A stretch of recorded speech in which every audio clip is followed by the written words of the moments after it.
La mañana del 22 de noviembre de 1963, la ciudad de Dallas estaba convulsionada por la llegada del presidente John Fitzgerald Kennedy. Los periódicos anunciaban una maniobra del mandatario para conquistar los votos de Kansas, pero al parecer, aquello no hacía falta. A las 11:40 de la mañana aterrizó el avión presidencial en el aeropuerto de Love Fields en Dallas, y miles de personas recibieron a Kennedy. Los gritos y los carteles de la gente llenaron el lugar. 10 minutos después, la caravana de autos que debía haber arrancado antes en base al cronograma, iniciaba su recorrido. Él, junto a su esposa y otras personas, se subieron al Lincoln Continental convertible. El vehículo tenía 3 filas de asientos y no llevaba capota porque Kennedy quería saludar a la gente. Todos sonreían y disfrutaban del lindo día y de la recepción amistosa de la gente. 5 minutos pasados del mediodía, mientras la caravana hacía su primera parada para saludar a unas personas, en un edificio cercano, el supuesto asesino entraba al edificio Texas School Book Depository y subía las escaleras hasta tomar su posición en el 6º piso. Los autos giraron por el Elm Street y entre sonrisas se escuchó una detonación.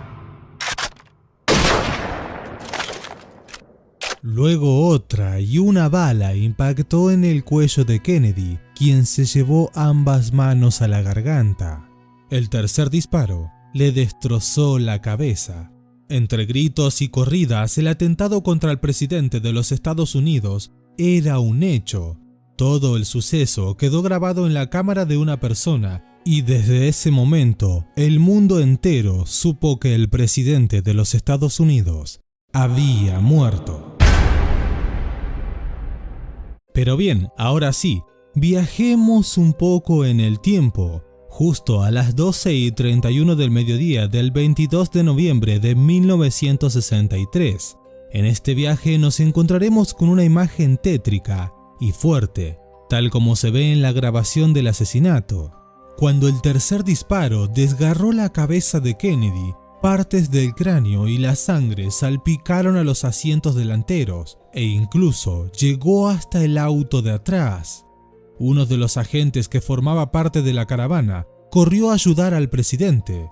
El gobernador, quien estaba sentado delante, también fue lastimado por la bala. De aquel hecho se desprendió una teoría sumamente extraña, pero ya va a haber tiempo de hablar de eso más adelante. Entre gritos que decían «¡Nos van a matar a todos!», Jackie, la esposa de Kennedy, trepó a la parte de atrás del auto. Ella no recordaba nada. Algunos afirmaron que buscaba la capota para tapar el auto y así poder cubrirse, pero otros dijeron que en medio de la desesperación quiso escapar. Según uno de los agentes cercanos a la primera dama, ella quiso recoger los pedazos de cerebro de su marido que se habían esparcido por todo el auto. En medio de la confusión, la caravana aumentó su velocidad y no frenó hasta llegar a Parkland, el hospital más cercano. En menos de 5 minutos, los médicos lo recibieron y se pusieron a trabajar de inmediato. El jefe de cirugía ordenó una traqueotomía. Al ver la herida de bala en la garganta, utilizaron el orificio y lo agrandaron. Pero no se dieron cuenta que en ese momento estaban destruyendo lo que sería una prueba forense muy importante. La actividad fue frenética. Intentaron con maniobras de resucitación para volverlo a la vida.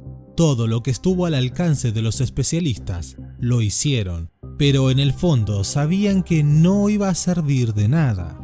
A las 12:45 el doctor Charles Baxter siguió las maniobras de resucitación, pero todo era en vano. Cuando el neurocirujano a cargo lo miró y le dijo: «Charlie, ¿qué haces? ¿No ves que buena parte del cerebro está en el piso?».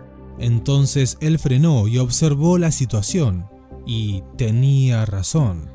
Jackie Kennedy, quien estaba a un costado, apartada de la situación, pero mirando todo, se largó a llorar.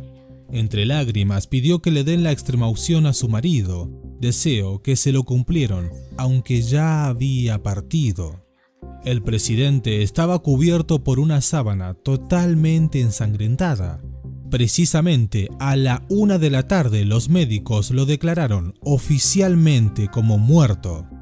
Al poco tiempo, mientras todos los hogares de Estados Unidos estaban mirando As the Wartime, una novela muy vista, se interrumpió la transmisión para dar un comunicado de urgencia. Sí, el presidente Kennedy había sido asesinado. From Dallas, Texas, the flash, apparently official, President Kennedy died at 1 p.m. Central Standard Time, 2 o'clock Eastern Standard Time, some 38 minutes ago. Aquel mismo día, pero en otro sector de la caravana, existió otra historia complementaria, la del asesino. Si viajamos a los segundos posteriores al tercer disparo, en la calle la gente se tiraba al suelo y rogaba no ser alcanzada por un proyectil, mientras en el sexto piso del edificio, el asesino terminaba con lo que tenía por hacer. A las 12:34 del mediodía, Oswald dejó el lugar donde supuestamente disparó. Antes de salir por la puerta principal, paró en una máquina expendedora y compró una Coca-Cola. Afuera se topó con un policía y un periodista de la NBC, pero el caos fue tal que nadie se dio cuenta de quién era. A las 12:46, Lee Harvey Oswald se subió a un colectivo a 7 cuadras del lugar. Como era de esperarse, había un gran congestionamiento y al no avanzar, se bajó del vehículo y caminó unas cuadras hasta dar con un taxi que finalmente lo alejó del lugar. Las órdenes para la policía habían sido imprecisas, y es que no sabían a quién estaban buscando, pero a la 1:15 de la tarde, la mayoría de los oficiales estaban patrullando la zona, y es que debían reportar los movimientos sospechosos que vieran. Y uno de ellos, llamado Tippit, vio a un hombre actuar extraño, de manera que frenó su patrulla y le hizo algunas preguntas. Cuando se bajó para acercarse al sospechoso, quien no era otro más que Lee Harvey Oswald, Tippit recibió 3 disparos en el pecho. Cayó y ya en el suelo, el cuarto balazo se alojó en su cerebro. En aquel momento se dieron cuenta que el que le había disparado al presidente se mantenía en la zona. Casi a la par del asesinato, los investigadores hallaron el arma homicida detrás de unas cajas, en el sexto piso del edificio Texas School Book Depository. También encontraron los casquillos. En un cine cerca estaban proyectando el estreno de War is Hell, una película bélica ubicada en la Guerra de Corea. Lee Harvey Oswald entró a la función y fue visto por un comerciante. Al llamar a la policía le pidieron una descripción lo más detallada posible y coincidía con quien estaban buscando. 20 oficiales llegaron y entraron a la sala. Cuando se acercaron a Oswald, él dijo: "No me resisto al arresto", y así fue. A las 3 de la tarde de ese mismo día comenzó el primer interrogatorio del asesino del presidente. Dallas y el mundo querían saber quién era el homicida y por qué lo había hecho. Sin embargo, él negaría los hechos. En esa instancia solo lo acusaban de la muerte del policía Tippit, de manera que le hicieron la prueba de parafina para determinar si había pólvora en sus manos. ¿Y saben qué? Sí, dio positiva. Así que se determinó que Oswald había disparado un arma recientemente. Para las 9 de la noche de aquel fatídico día, varias personas presentaron sus declaraciones afirmando que lo habían visto con un gran paquete entrar al edificio donde se ejecutaron los 3 disparos contra Kennedy. Al otro día, a inicios de la madrugada, levantaron cargos por primera vez contra Oswald por el homicidio de Kennedy. Oficialmente era señalado como responsable, pero quedaron preguntas y dudas como si realmente había sido él y si iban a usar técnicas de persuasión para sacarle toda la información. ¿Y quién era en realidad el asesino? Lee Harvey Oswald, antes de su mayoría de edad, ya había ingresado a la Infantería Marina de Estados Unidos. Sirvió en la base aérea de Atsugi, Japón, como operador de radar en uno de los programas más secretos. Luego fue trasladado a Filipinas, lugar donde aprendió ruso y se declaró marxista. A los años llegó a Europa y trató de entrar al consulado soviético. Los rusos, si bien estaban a la defensiva por la infinidad de infiltrados que querían información para la Guerra Fría, accedieron y autorizaron su entrada. Cuando estuvo en Moscú, renunció públicamente a la ciudadanía y ofreció los secretos militares que conocía para los rusos. Ya en territorio contrario al de Estados Unidos, conoció a la chica con la que se casaría apenas 6 semanas después, Marina Prusakova. Se ha llegado a sugerir que la Marina hizo contacto con Oswald a pedido de la KGB, pero ella lo negó. 3 años después a su casamiento, Oswald volvió a dar un giro y mencionó estar harto de la Unión Soviética y regresó a Norteamérica. Lo extraño fue que lo dejaron ir sin problemas, y obviamente quedó la duda de que no haría lo mismo con los rusos. O sea, ¿no les comentaría también los secretos a los estadounidenses?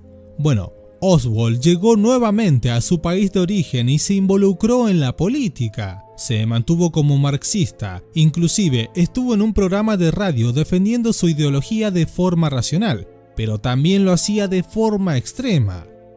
En marzo de 1963, Oswald compró un rifle de segunda mano de calibre 6.5 milímetros por $29,95.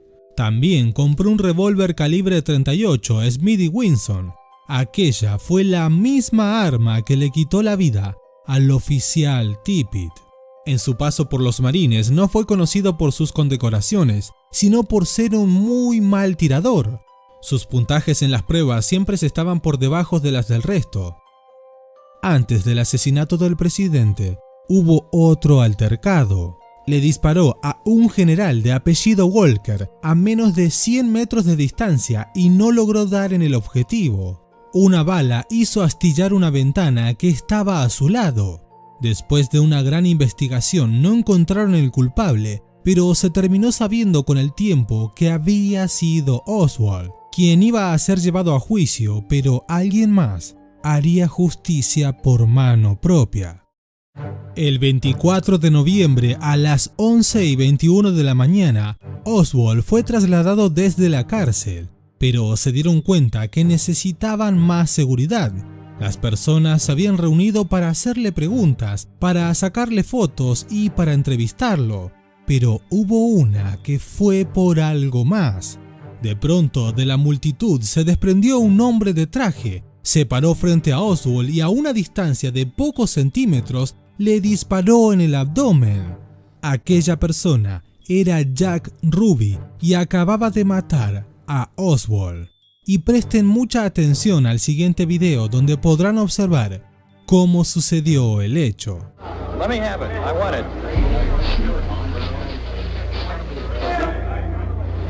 There is Lee. There's the man with a gun. It's absolute panic. Absolute panic here. Ahora las dudas se extendieron hasta el cielo y el misterio y las sospechas inundaron el asesinato de John Fitzgerald Kennedy. Gran parte de las teorías conspirativas, especulaciones e investigaciones se dieron gracias a una infinidad de visionados de una grabación especial. Las imágenes que ustedes vieron a lo largo de este video y que fueron mostradas para la humanidad fueron captadas gracias a una sola persona. Sí, estamos hablando de Abraham Zapruder. Este hombre había nacido en el antiguo Imperio Ruso y cuando emigró a Estados Unidos se casó y se mudó a Dallas. Trabajó en la industria de la confección de ropa y sus oficinas estaban muy cerca de donde ocurriría el magnicidio. Zapruder tenía hijos pequeños y para captar su crecimiento había adquirido una cámara Bailey Howell de 8 milímetros. Ese mismo artefacto utilizaría el día de la caravana presidencial. Abraham se posicionó en lo alto de uno de los pilares próximos a la pérgola de la Plaza Dealey. Desde allí vio cómo una pequeña multitud se colocaba al costado del camino. El 16 de noviembre los diarios locales habían publicado el itinerario, casi exacto, que ese viernes 22 realizaría la comitiva presidencial. A lo lejos, el Lincoln negro descapotable avanzaba por la avenida. Algunos saludaban, otros hacían ondear la bandera nacional, otros tantos aplaudían, muchos gritaban y estaban felices, hasta que se escucharon las detonaciones. Luego vino el caos. Abraham Zapruder tenía todo grabado, las pruebas de lo que había pasado estaban en sus manos. Harry McCormick, quien trabajaba para el diario The Dallas Morning News, se dio cuenta de que Abraham tenía una cámara en la mano, de manera que se acercó para hacerle unas preguntas. Zapruder le dijo que no iba a hablar con nadie que no fuera una autoridad federal, y así fue. A las horas del asesinato, Zapruder reveló la película y realizó 3 copias. Una de ellas fue entregada al servicio secreto, otra al FBI y la tercera se la quedó él, pero no por mucho tiempo. Varios medios de comunicación se enteraron por Harry McCormick que él era el que tenía el video más preciso del acontecimiento. Las negociaciones no paraban de llegar, pero fue finalmente Richard Stolley, director de la revista Life, quien logró el histórico documento. Lo único que se pidió a cambio fue que el tristemente célebre fotograma 313, donde se ve el estallido del cráneo del presidente, no se mostrara al mundo. La revista pagó un total de $50,000 a Zapruder y le prometió no publicar nunca el fotograma 313. El disparo fatal.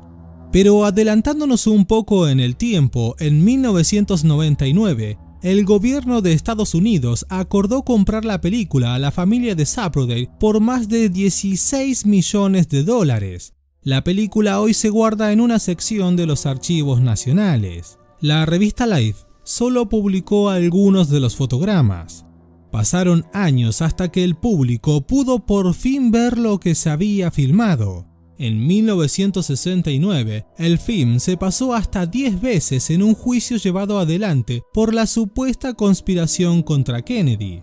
A partir de la tercera detonación, la muerte del presidente se ligó a una seguidilla de especulaciones, misterios y conspiraciones.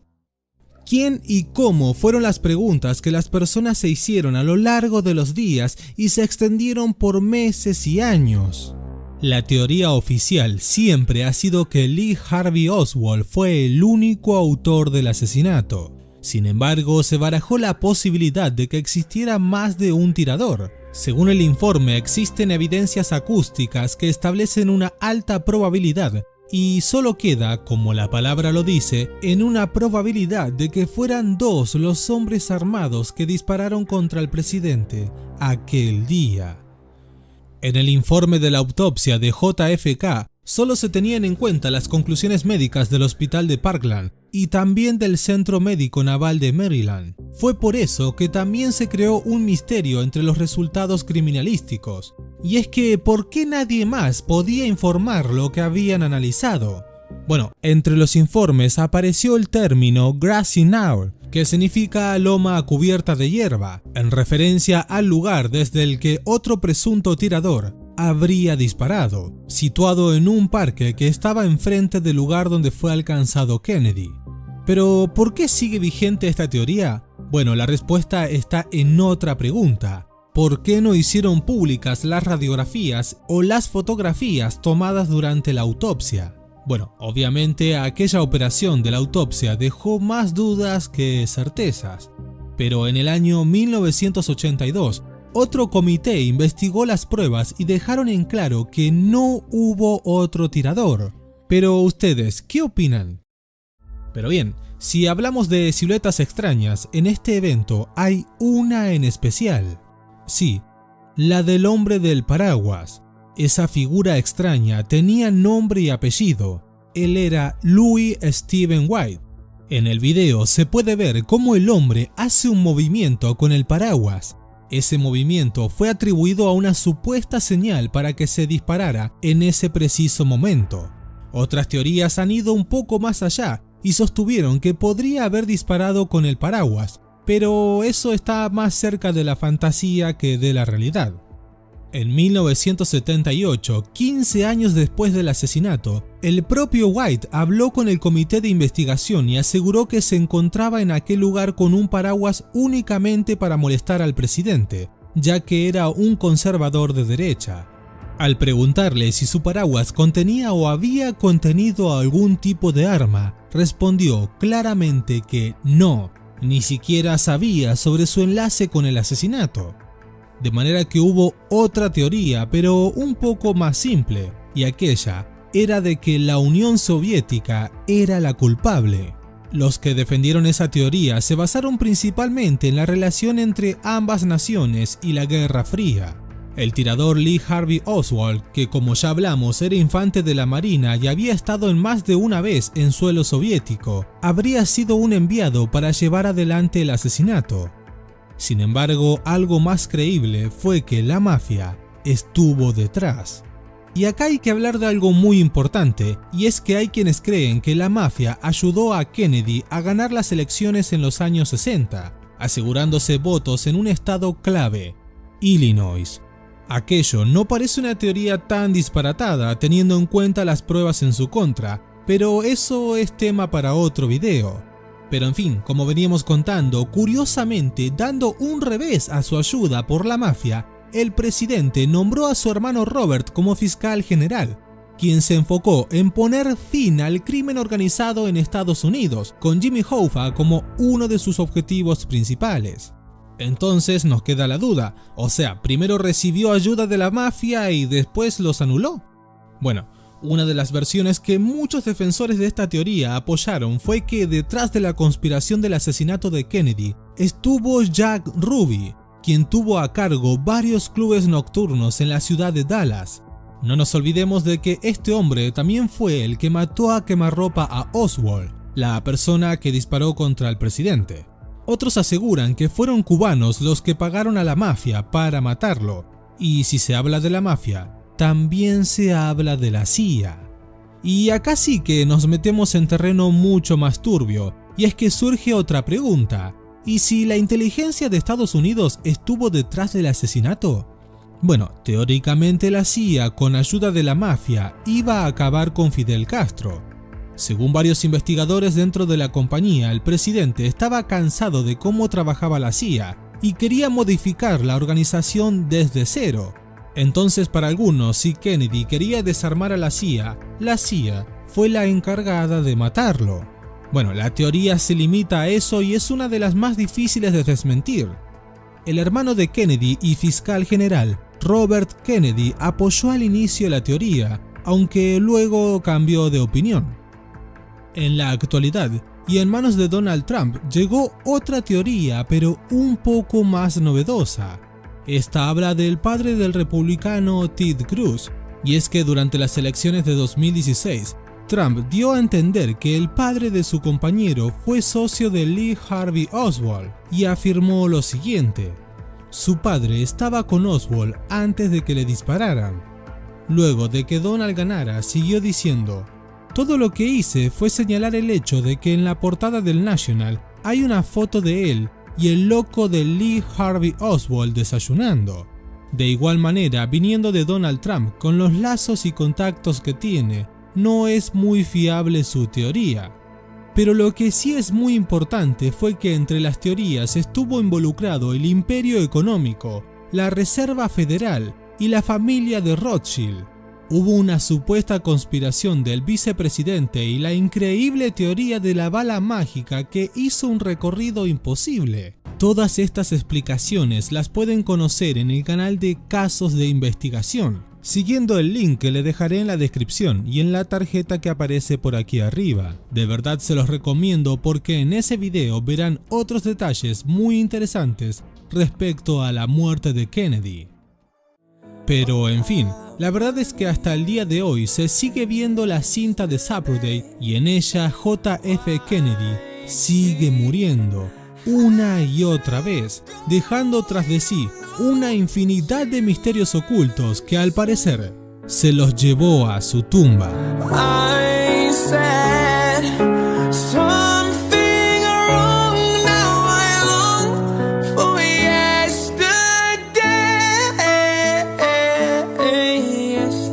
Pero bien, hasta acá el video de hoy, pero antes de que te vayas te recomiendo estos dos videos donde verás casos también muy interesantes, y si no te querés perder ningún video de este estilo te recomiendo que te suscribas y actives la campana de notificaciones. Bien, yo soy Gabriel Navarrete, esto fue Grandes Misterios, nos vemos en un próximo video. ¡Chau!